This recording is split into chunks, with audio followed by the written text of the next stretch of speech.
Baiklah hadirin dan hadirat, kita sudah tiba ke perkongsian kita yang terakhir, iaitu perkongsian penyelidikan kualitatif. Dipersilakan.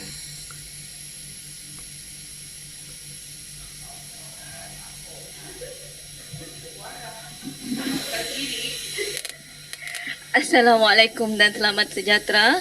Baiklah, saya perkenalkan, nama saya Cikgu Nurlisa binti Kamba dari SK St. John, Beaufort, Sabah. Baiklah, tajuk yang kami peroleh untuk KT 12 2022, perkongsian ilmu yang terakhir daripada kumpulan kami, kumpulan 6. Mungkin saya perlu keluar sedikit sebab agak rendang. Baiklah, sumber video yang kami diberi tugas untuk analisis ialah dari Dr. Nur Aimi bin Haji Harun dari IPG Kampus Sultan Abdul Halim Kedah, dan pautan telah kami kongsikan juga untuk mana-mana rakan guru yang dapat slide ini nanti. Jadi teruskan. Ahli kumpulan 6 iaitu saya sendiri, saya Nurlisa Kamba atau lebih dikenali sebagai Cikgu LK. Boleh lawat ke channel YouTube saya, sempat promote lagi kan. Okey, seterusnya rakan saya Cikgu Terry Henderson. Sebenarnya dia akan datang ke Labuan, tapi dia sampai petang lah, tapi tidak dapat bersama dengan kita. Seterusnya Cikgu Terry dari SMK Sindomin Sipitang, Sabah. Seterusnya Cikgu Sairoyani Siti Nurul Atika binti Abdul Ghani dari SK Padang Berampas Sipitang, Sabah. Rakan seterusnya Encik Muhammad Noor bin Saib juga daripada SK Padang Berampas Sipitang, dan Cikgu Patimatul Norimah binti Awang juga daripada SK Padang Berampas Sipitang. Boleh klik sekali untuk lihat wajah-wajah guru tersebut. Klik next. Bukan, seterusnya. Ini dia wajahnya. Letak kecil saja supaya nanti kita boleh berkenalan pada masa akan datang lah, pertemuan bersemuka pada masa akan datang. Seterusnya, tanpa melengahkan masa lagi, saya akan kongsikan apakah dapatan daripada kumpulan kami. Seterusnya,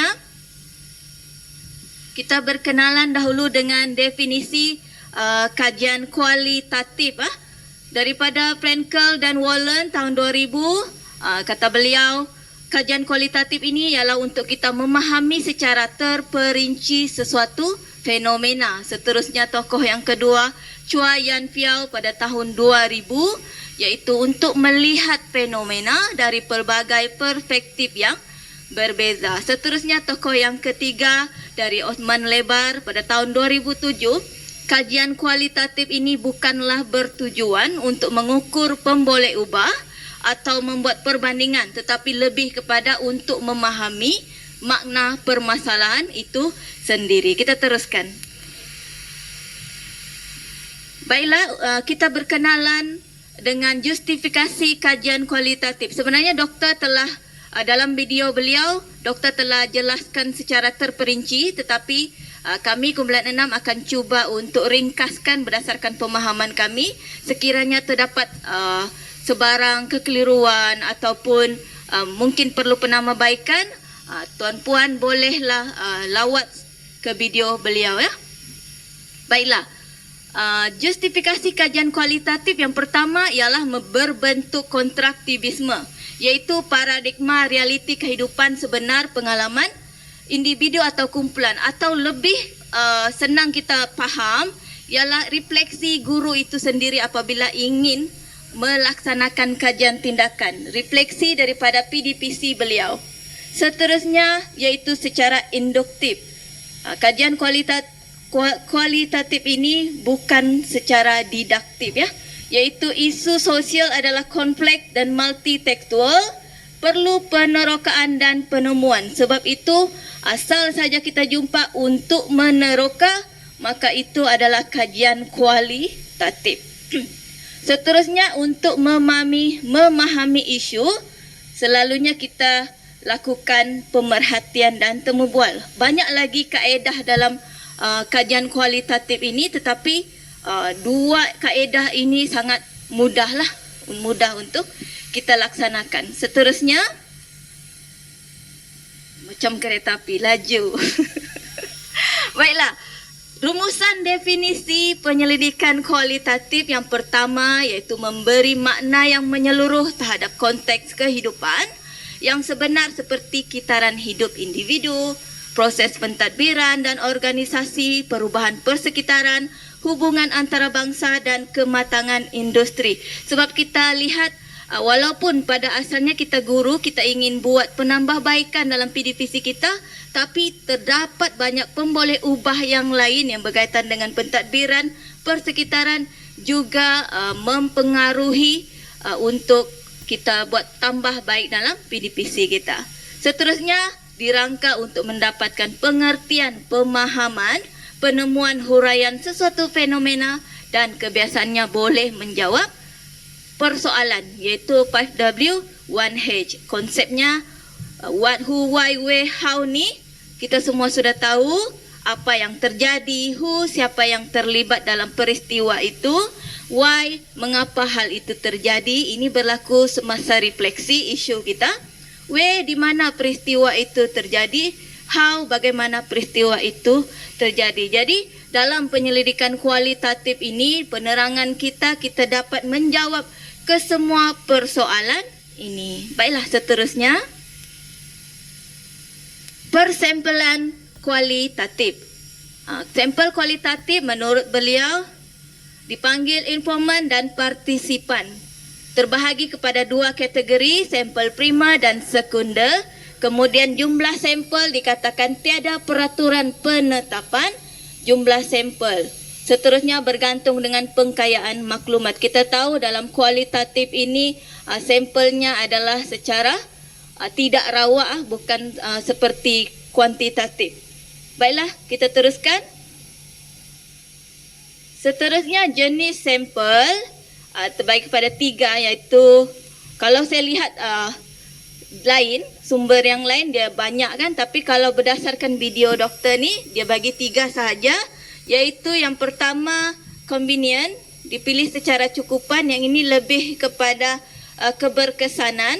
Seterusnya tujuan, dipilih mengikut tujuan dikehendaki, dan sistematik, untuk hanya yang benar layak. Yang dipilih secara cukupan itu sampelnya, respondennya yang kita pilih, pengkaji pilih yang paling terdekat, yang mudah. Contoh saya sekolah di Sabah dengan Cikgu Zorifah. Jadi saya pilih Cikgu Zorifah sebagai responden temu bual saya. Saya tidak perlu menyeberang laut Labuan. Seterusnya untuk yang tujuan dikehendaki, apa sebenarnya isu yang ingin kita selesaikan. Jadi itu tujuan akan membantu kita untuk memilih responden yang paling sesuai lah. Baiklah, seterusnya di sini saya kongsikan kenapa penyelidikan kualitatif tajuk ini diberikan kepada kumpulan kami. Kita kena selusuri dahulu reka bentuk kajian sumber dari Saad Muhammad Yassin pada tahun 2006. Reka bentuk kajian, sebab kualitatif ni ramai yang tidak berminat. Ramai yang tidak berminat kerana melibatkan penulisan, melibatkan refleksi, banyak menuliskan, tidak seperti kuantitatif. Tapi apabila kita berbicara tentang kajian tindakan ini menggabungkan dua reka bentuknya, iaitu kuantitatif dan kualitatif. Oleh itu kedua-dua ini sangat penting dalam penulisan kajian tindakan kita. Baiklah, seterusnya kesimpulan daripada kumpulan kami, penyelidikan kualitatif dapat diaplikasi dalam kajian tindakan di sekolah. Seterusnya melihat kepada penambahbaikan kepada PDPC guru-guru serta mengkaji permasalahan sesuai menggunakan penyelidikan kualitatif dalam kajian tindakan mereka. Seterusnya, penyelidikan kualitatif yang mendalam mengenai sesuatu kajian, memantapkan lagi penjelasan kepada data kuantitatif ataupun jumlah, ikut penyelidikan kuantitatif tadi itu. Seterusnya, untuk mendapatkan respon responden dengan memfokuskan kepada isu yang sebenarnya secara holistik. Jadi kalau kita tahu ini terlibat dalam beberapa gelungan, jadi walaupun kita tidak dapat selesaikan sepenuhnya pada golongan pertama. Kajian tindakan ini kita boleh buat golongan yang kedua ataupun kitaran yang kedua, kerana kemungkinan semasa kita melaksanakan kajian kita itu terdapat isu lain yang kita sebelum ini tidak terfikir dan berlaku semasa kitaran yang pertama tadi. Seterusnya,